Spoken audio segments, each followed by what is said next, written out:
Salut à tous les gourmands et bienvenue sur Plaisir et Diète dans la Assiette. On se retrouve aujourd'hui pour une nouvelle vidéo et aujourd'hui on va faire un meal prep ensemble. On va cuisiner pour une demi-semaine étant donné que pour la variété, ce qu'on fait en général c'est qu'on fait deux menus différents par semaine pour avoir droit à deux petits déjeuners différents, deux collations différentes, deux repas du midi différents et deux repas du soir différents par semaine, pour que ce soit pas trop monotone et qu'on puisse varier de jour en jour. Alors pourquoi on fait ça? On fait ça tout simplement parce que c'est le lancement de notre nouveau module, donc première mise à jour de l'année sur Master ton assiette, notre académie, l'académie dans laquelle on vous apprend à manger sainement en vous faisant plaisir, à gérer votre diète, à gérer les imprévus, etc. Et c'est la première mise à jour. Le lancement était il y a 6 mois, donc il y a une mise à jour tous les 6 mois. Et une fois que vous y accédez, vous avez toujours accès aux mises à jour, donc 2 mises à jour par accès et accès à un groupe Facebook privé à vie avec tous les membres de Master ton assiette. Et là, actuellement, on a la première mise à jour. C'était une énorme mise à jour puisqu'on a fait un énorme module de meal prep. Dedans, il y avait quoi? Il y avait tout simplement 4 saisons de meal prep. Donc des meal prep pour les 4 saisons de l'année, pour que vous ayez des idées toutes les saisons, toute l'année. Et chaque saison, on a décliné 2 menus. Donc 2 semaines de menus que vous pouvez alterner, que vous pouvez prendre des idées par-ci par-là pour en faire presque un mois de menu sans problème. Et du coup, savoir quoi manger au quotidien, peu importe la saison, en fait, ça vous donne des idées et ça vous montre comment gérer tout ça en très peu de temps, tout simplement parce que ici, je vais vous montrer qu'il y a moyen de cuisiner donc un meal prep. Celui-ci est donc pour 3 jours. Si vous voulez le faire pour une semaine, ça veut dire 6 jours, et que vous en foutez de manger tous les jours la même chose, il suffit de doubler les portions qu'il y a ici et ça vous prendra un tout petit peu plus de temps. C'est pour vous montrer qu'ici, en moins de 2 heures, je peux faire cette partie de meal prep et pour avoir pas perdre de temps, je vais vous montrer tout ça et on fera un débrief tout à l'heure sur Master ton assiette. Mais dans tous les cas, sachez qu'à l'occasion de la mise à jour, vous avez une réduction qui est sur le site. On vous mettra le lien de Master ton assiette en description. Si vous voulez aller voir ça, peut-être y adhérer, devenir notre élève, avoir contact avec nous en termes de nutrition tous les jours. Enfin bref, on en parlera plus tard. Ici, c'est parti pour le meal prep. Let's go. Donc vous allez avoir besoin de tout ceci. On a pas mal d'ingrédients. Je vais passer l'étape où je vous explique tous les ingrédients, tout simplement parce que on vous a créé une petite fiche en description, un petit PDF à télécharger dans lequel vous avez tous les produits. Tout est disponible dans ce PDF ainsi que toutes les étapes de la recette. Il suffit de télécharger le PDF et vous avez accès à chaque recette, chaque ingrédient et ce que vous allez avoir besoin pour les recettes. Donc le guide auquel vous allez avoir accès est un guide comme celui-ci. C'est vraiment pas compliqué à utiliser. Nous avons donc la page d'intro, les photos des recettes, le menu pour la journée. Ici vous avez toute la liste de courses et les ustensiles nécessaires pour la recette. Ensuite les étapes de préparation pour chacune des recettes, etc. Et au cours de cette vidéo, on va parcourir toutes ces étapes ensemble en vidéo. Et c'est ce que les élèves de Master ton assiette ont à chacun des meal prep, puisqu'on fait des vidéos de chacun des meal prep pour les aider à les préparer, en plus de la fiche écrite comme ici. Donc il est actuellement 13 h quand on commence cette vidéo, 13h18 au début de la vidéo, et on va commencer directement et on verra à quelle heure on a fini. Donc la première chose à faire va tout simplement être de préchauffer le four à 180 degrés. Donc pour la bolognaise, c'est très simple. Vous allez prendre 2 oignons, un grand couteau, et alors vous allez couper vos oignons. Moi je fais comme ça, je coupe la tête et le cul, puis je le coupe en 2 et on n'en parle plus. Vous allez prendre une grande casserole ou un wok, comme c'est le cas pour ma part ici, et le mettre sur le feu. Donc dans Master ton assiette, comme sur la fiche qu'on vous a mis ici, on met les calories et les macros pour les recettes comme on vous les montre ici. Et ensuite vous pouvez toujours ajouter des garnitures, ajouter des fruits, des légumes en plus de protéines, moins de sources de protéines, plus de lipides, bref, en gros on vous donne les calories, on essaye qu'elles ne soient pas trop élevées pour que vous puissiez toujours réadapter à la hausse ou à la baisse, mais pas trop à la baisse en fonction de vos objectifs à vous. Et on va commencer déjà par faire cuire un petit peu les oignons dans la poêle. Si ça devient collant, mettez un petit peu d'eau. Et en général, l'eau va vite arriver étant donné que on va ensuite prendre un économe et râper, enfin peler d'abord les carottes. Donc, dans la recette, il y a marqué 2 carottes. Si vous voulez vraiment plus de volume, vous pouvez mettre 3 carottes. Une fois que les carottes c'est fait, on va en profiter pour peler la courgette, puisqu'on va mettre une courgette aussi dedans. Donc l'avantage du meal prep qu'on a fait, c'est que les ustensiles à utiliser sont quasi tout le temps les mêmes. C'est vraiment pas des ustensiles difficiles à vous procurer. C'est en général des poêles, un couteau, une planche, un moule à cake, un moule à muffin, parfois une poêle à pancake, mais c'est facultatif, un moule à tarte et éventuellement un cuiseur de gaufres, mais c'est vraiment tout ce qu'on pourrait vous demander. Oui, un micro-ondes et un four bien. Voilà, ensuite une fois que c'est fait, on va directement mettre la courgette dans les oignons pour que le jus de la courgette fasse éviter que ça cuise, que ça colle. Maintenant, comme je disais, le but ici est de faire des recettes assez adaptables à tout le monde. Donc on commence par faire une recette vraiment peu calorique, donc on ne met pas trop de matière grasse. Mais vu que chacun est différent et chacun a besoin de différents nombres de calories, en fonction de ce que vous avez besoin, vous pouvez toujours rajouter des lipides. C'est surtout ce qu'on vous conseille de rajouter dans les meal prep qu'on fait, étant donné qu'on essaie de le faire le moins calorique possible, donc on n'augmente pas trop les lipides. Mais clairement, vous pouvez mettre de l'huile pour cuire ou du beurre, utiliser de la viande un peu plus grasse que de la 5%, etc. Donc voilà, une fois que les carottes sont faites, on va aussi les mettre dans le wok. Ensuite, vous allez pouvoir mélanger tout ça. Et on va venir y ajouter la viande hachée. Ici, de la viande 5%. Et on va laisser cuire tout ça un petit temps. Et bien sûr, on va assaisonner tout ça avec du sel et du poivre. Donc voilà, une fois que c'est fait, on va rajouter 500 ml de sauce tomate. Et on va bien laisser mijoter tout ça une trentaine de minutes. Et pendant ce temps-là, on va s'occuper de la suite de la recette. Donc pendant ce temps, on va prendre 2 bananes et on va les écraser sur la planche ou les mixer dans un blender, c'est aussi bien. Une fois que ça forme une purée, on va pouvoir le mettre dans un plat et ajouter le reste des ingrédients. Ok, donc on va prendre un plat, on va mettre les bananes dedans, 160 g de farine d'avoine, un peu de levure chimique, du fromage blanc, on va en mettre 450 g. Donc dans cette recette, ça va quand même être intéressant de rajouter de l'édulcorant à ce niveau. L'édulcorant, c'est vraiment quelque chose de propre à vous. Vous n'êtes pas obligé d'en rajouter, vous pouvez. Pour ma part, je vais rajouter de l'édulcorant liquide parce que j'aime ça. Maintenant, avec la banane, ça apporte déjà un petit goût. À vous de voir. Et ensuite, on va rajouter les œufs. Il faut 4 œufs.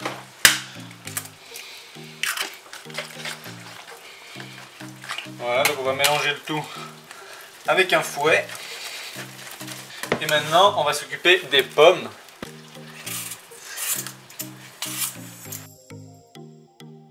Et on va utiliser, soit vous coupez la pomme en 4 et vous enlevez le trognon, soit vous faites comme j'ai, vous utilisez un truc qui va dans le trognon, je ne sais même pas comment ça s'appelle. Mais ça arrache complètement le trognon de la pomme facilement. Et comme ça, au moins, on se casse pas la tête. Ensuite, on va prendre la pomme, ou les 2 pommes. Hop, vous coupez la pomme en petits morceaux. Vous pouvez garder une demi pour mettre au-dessus si vous trouvez que c'est plus beau. C'est à vous de voir. Voilà, vous mettez tout ça dans le plat avec la préparation. Et la demi-pomme restante, vous pouvez la faire en lamelles que vous allez mettre au-dessus du cake pour faire plus beau et que ça va rappeler un goût de pomme. On mélange une dernière fois le plat et on va mettre ça dans un moule à cake.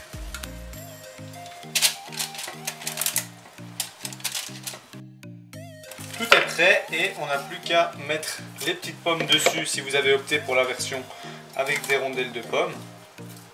Et ensuite on va enfourner ça pendant 35 minutes environ, entre 35 et 40 minutes en fonction de comment ça va ressembler à 35 minutes. Dans un four préchauffé à 180 degrés et le four était déjà préchauffé. fois que ceci est fait, et que le premier truc est au four, il faut qu'on ne traîne pas pour mettre directement le deuxième au four et que les deux cuisent en même temps. Donc la deuxième recette est aussi facile que la première. Il vous suffit aussi d'utiliser 2 bananes. Vous allez les écraser pour en former une purée. Si vous n'aimez pas les bananes, vous êtes allergique ou que c'est pas la saison, vous pouvez toujours mettre de la compote de pommes sans sucre ajouté à la place de la banane pour les 2 recettes que je vous ai montrées. Donc voilà, vous écrasez vos bananes. Une fois que les bananes sont écrasées, on peut les remettre dans le même plat que celui d'avant parce que c'est une préparation aussi sucrée et aussi à base plus ou moins des ingrédients qui sont flocons d'avoine, bananes, etc. Donc ensuite, une fois que c'est fait, on va rajouter 60 g de flocons d'avoine, farine d'avoine. Ici, c'est de la farine d'avoine. Un petit peu d'édulcorant, c'est pas obligatoire dans cette recette. On va rajouter la farine de cacahuète. Ici, c'est la farine de cacahuète de chez Koro. Donc, elle est rarement disponible étant donné que tout le monde la kiffe. Et elle est vraiment bien. Et on va en mettre 20 grammes. Vous avez toujours moins 5% avec notre code gourmand 5 pour les produits Koro. Donc ici, farine de cacahuète. Une fois que ceci est fait, on va rajouter un petit peu de levure chimique. Donc celle-ci, c'est une recette vegan, mais si vous voulez la faire en version non vegan, vous pouvez très bien le faire en rajoutant des œufs dedans. Pour ma part, je peux la faire en non vegan dans le sens où j'ai quand même besoin de protéines. Sinon, vous pouvez mettre des protéines en poudre dedans aussi. Donc la recette qu'on vous a mis en description est vegan. Ici j'en fais une non vegan ou végétarienne. Donc une fois que c'est fait, on va mélanger tout ça. Donc un petit fouet et c'est parti. On va mettre la préparation dans un moule. Donc ici j'ai un moule avec 6 muffins. On va verser la préparation dedans. Une fois que cela est fait, on va rajouter, ça c'est facultatif, un petit peu de chocolat dedans. Voilà, donc vous prenez les morceaux, vous pouvez les mettre comme ça, un peu dedans. C'est toujours le kiff d'avoir un peu de fondant chocolat au milieu de votre muffin. Et comme ceci, on va enfourner les muffins en plus pendant 20 minutes. Et il reste actuellement 28 minutes, donc vous pouvez les mettre. Et une fois que vous mettez un deuxième chrono sur votre téléphone de 20 minutes. Maintenant, si vous laissez un petit peu plus longtemps, c'est pas trop grave. Ici, j'ai été rapide. J'ai mis même pas 10 minutes pour faire les muffins une fois que j'ai mis le cake au four. Mais si vous êtes un peu moins rapide, vous serez juste dans les temps pour mettre les muffins si vous prenez 15 minutes. Voilà. Donc pour ça, on est bon. Et maintenant, on va s'occuper de la fin de la lasagne. Pour la suite, ce qu'on va faire, c'est qu'on va mettre 300 ml de lait dans un poêlon. Voilà. Alors soit vous mettez 500 ml de lait, soit 300 et 200 ml d'eau, soit juste 300, ça dépend de la quantité de béchamel que vous voulez au-dessus de votre lasagne. Et une fois que ça c'est fait, on va rajouter la maïzena dedans, 25 g de maïzena, toujours un peu de poivre et de sel. On va pouvoir mélanger cela jusqu'à ce qu'il n'y ait plus de grumeaux en dessous dans le poêlon. Et une fois que c'est fait, on va pouvoir le mettre sur le feu à la place de la bolognaise qui peut refroidir un petit peu. Donc voilà, comme vous le voyez, la bolognaise commence à être pas mal. On va pouvoir la laisser refroidir un petit peu. Ici on a la béchamel qui est en train de cuire. On va mélanger jusqu'à ce que ça devienne dur et ensuite on pourra passer au dressage de la lasagne. Donc pour la lasagne, on va commencer par mettre une petite couche de bolo, mais vraiment un tout petit peu, juste pour pas que ça colle. Juste histoire que les pâtes ne collent pas dans le fond du plat. Et ensuite on va rajouter des pâtes à lasagne. Dans le fond, c'est important d'en mettre pas mal pour que ça n'accroche pas de trop. Et ensuite, pour le dessus, on va mettre que 3 par couche pour ma part. Une fois que c'est fait, donc pendant que la béchamel est toujours en train de monter, vous pouvez déjà commencer à faire les couches puisque la béchamel, on n'aura besoin qu'à la fin. Vous prenez un peu de bolo, vous la mettez dedans. Voilà. Vous étalez tout cela et on recommence avec une couche de pâte. Voilà, on met une petite couche de pâte.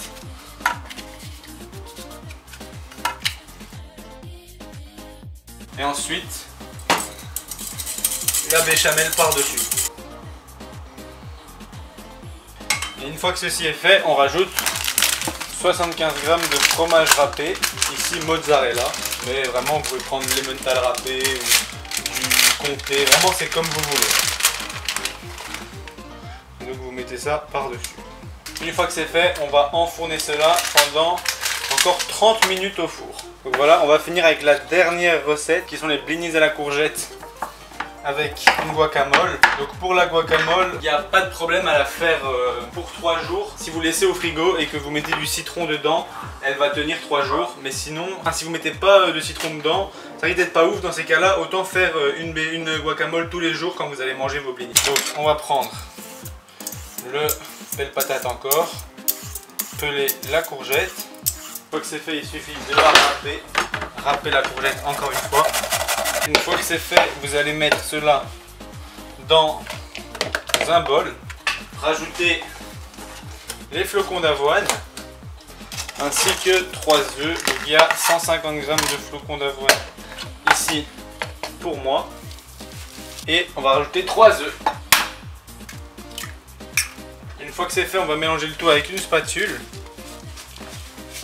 Si vous voulez une recette plus protéinée, vous pouvez rajouter 150 g de fromage blanc dedans. Ça fonctionne aussi très bien avec du fromage blanc en plus dedans. Mais vu qu'ici on fait déjà une guacamole avec du fromage blanc un peu dedans, c'est déjà protéiné assez bien. Maintenant, si vous en voulez plus, vous pouvez toujours faire ça. Ok, ensuite on rajoute le sel et le poivre. On va pouvoir faire cuire. Donc sur votre plaque qui a préchauffé, on va prendre un peu de notre préparation à blinis.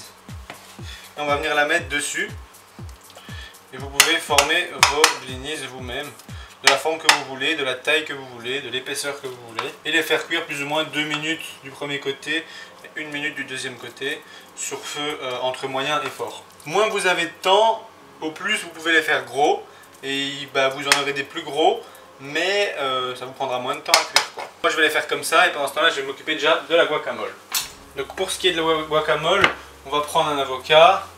Si vous ne voulez pas faire de guacamole, vous pouvez très bien prendre du fromage frais et mettre du fromage frais du type Philadelphia avec du saumon, ça passe très bien aussi. Ou avec du filet de poulet et des morceaux de tomates. Et donc pour la guacamole, ce qu'on va faire, c'est qu'on va couper des petites lignes dans l'avocat. Ce sera plus facile pour l'écraser ensuite. Une fois que c'est fait, on va prendre une assiette, c'est le plus facile pour écraser une guacamole. Avec une petite cuillère. Vous prenez votre avocat, hop, sur une assiette ou sur la planche. Mais bon, comme je vais utiliser la planche pour les tomates après, je ne vais pas faire ça. L'avocat sur l'assiette et on va venir écraser tout ça en purée. Pendant ce temps, les blinis sont toujours en train de cuire. On va pouvoir les retourner et ils seront correctement cuits et on va recommencer ainsi de suite avec chaque portion de blinis jusqu'à la fin de la préparation. Donc ici, avec une fourchette, on va écraser l'avocat. Plus il est mûr, mieux c'est. Le mien n'est pas très mûr. Pendant ce temps, les muffins sont prêts à être sortis du four. Ils sont comme ceci.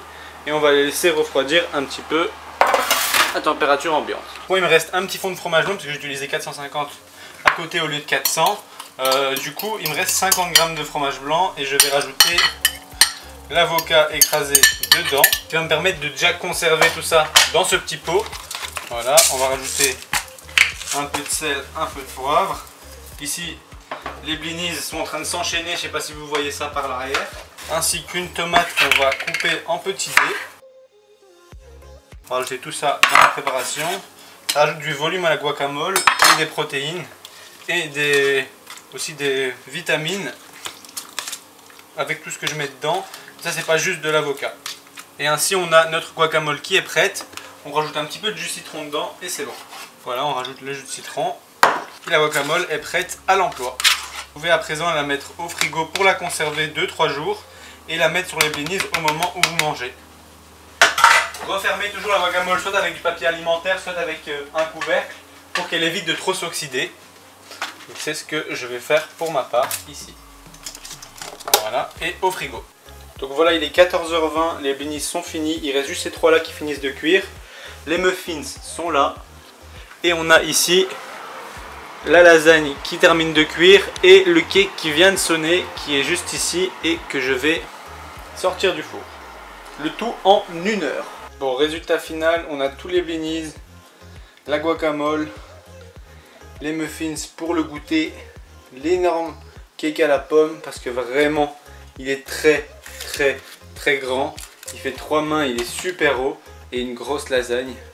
Tout ça, l'équivalent de 3 jours de repas. Bien sûr, vous pouvez ajouter de la garniture sur le cake à la pomme. Ajouter autre chose à côté des blinis, comme par exemple une petite salade. Ajouter un fruit avec ceci au goûter. Et une petite salade avec la lasagne. Et vous avez un repas, une journée très complète pour 3 jours. Que vous pouvez conserver au frigo. Si vous le faites en 6 jours, mettez-en au congélateur, sauf la guacamole qu'il est mieux de faire le jour même ou le jour avant. Bon voilà, j'espère que cette vidéo vous a aidé à savoir un peu comment cuisiner un meal prep, comment gérer pour qu'il y ait plusieurs recettes qui soient faites en même temps. C'est ce qu'on vous apprend dans Master ton assiette, avec du coup 2 fois plus de recettes que ça, puisqu'on fait, ça c'est plus ou moins une demi-semaine, donc c'est ça 2 fois par semaine pour environ 2 heures. Comme vous l'avez vu, j'ai mis 1 heure 3 minutes pour le faire. En regardant les ingrédients, en faisant tout ça, donc franchement, comme c'est faisable en 2 heures, parfois 3, je suis quand même rapide en cuisine, donc si vous mettez 3 heures, c'est normal. Pour faire bien sûr pour une semaine, ici pour une demi-semaine, donc vous pouvez clairement mettre 1h30 pour le faire à votre aise. Le principal, c'est que vous ne deviez pas cuisiner le reste de la semaine. Tout est marqué sur les fiches en PDF en description pour comment conserver, comment portionner, etc.